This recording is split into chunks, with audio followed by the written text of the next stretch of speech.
Hello Talk family, and welcome back to another inspiring episode of Talk the Talk.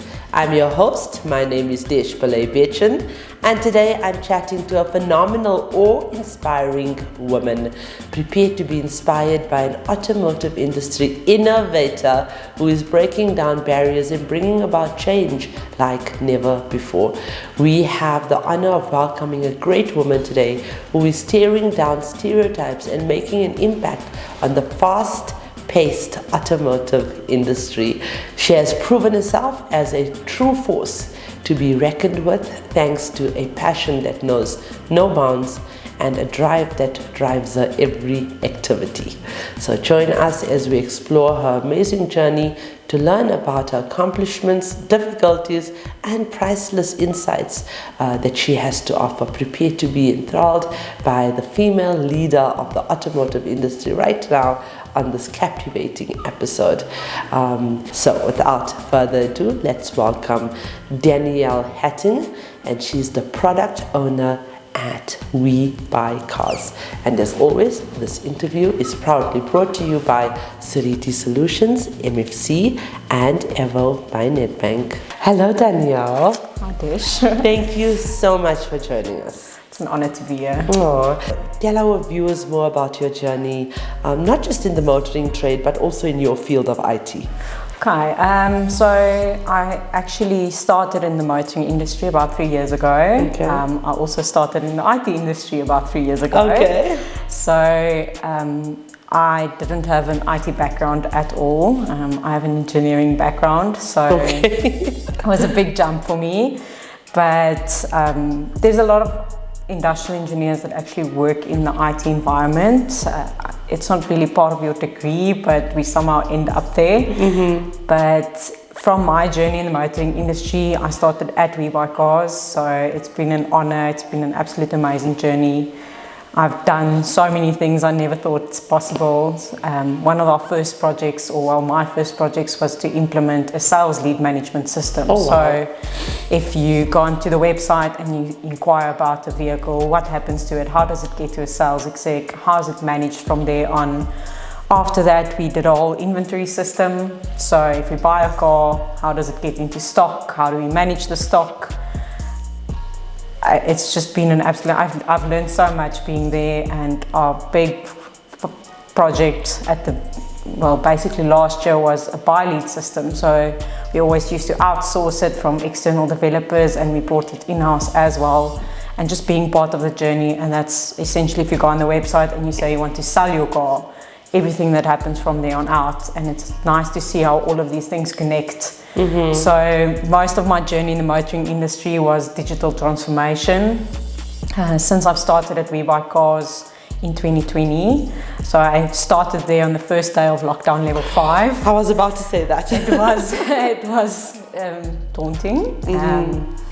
So I resigned from my previous job, and they came to my house, they dropped off a PC, and they were like, just see you on Monday. Oh, okay.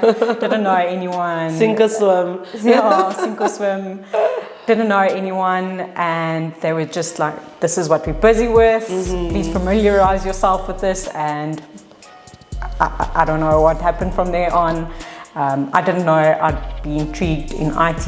I don't think I'll leave the field actually. Oh, wow. So I've really enjoyed that part, and actually since I started there, we've grown from 4 branches to 15. Wow. And we've more than doubled our amount of vehicles bought and sold each month. So it's mostly my journey in motoring was digital transformation and enabling economies of scale in WeBuyCars. Okay, so you remind me of that saying that tough times never last, but tough people do.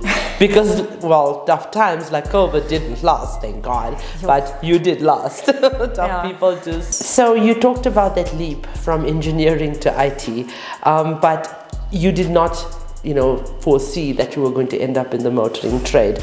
Was there something that encouraged you to join the trade? I think it was actually always meant to be. I've actually grown up in a motoring family. Okay. My grandfather, he was actually a finance guy, but he was a mechanic at night, so he fixed vehicles for extra money. My dad fixed vehicles since he was a little boy. My dad's actually a mechanic currently. Oh, wow. So I think I've grown up with cars. I've grown up with racing and with collector's items and every single car show. I was surprised. I didn't think I'd end up in motoring, especially studying engineering. I thought it was a bit of a leap. So I actually studied engineering. I worked at a typical engineering firm. Wow. I did consulting, and WeBuyCars actually contacted me on LinkedIn and asked me to come for an interview. I was a bit skeptical. I thought, I'm not really sure what an industrial engineer does at WeBuyCars. Especially motoring, I really didn't understand all the opportunities, and I think there's so many opportunities still out there for females. Absolutely, even for engineers. Even for engineers, for technical people, for people with personal skills. I think there's really space for everyone.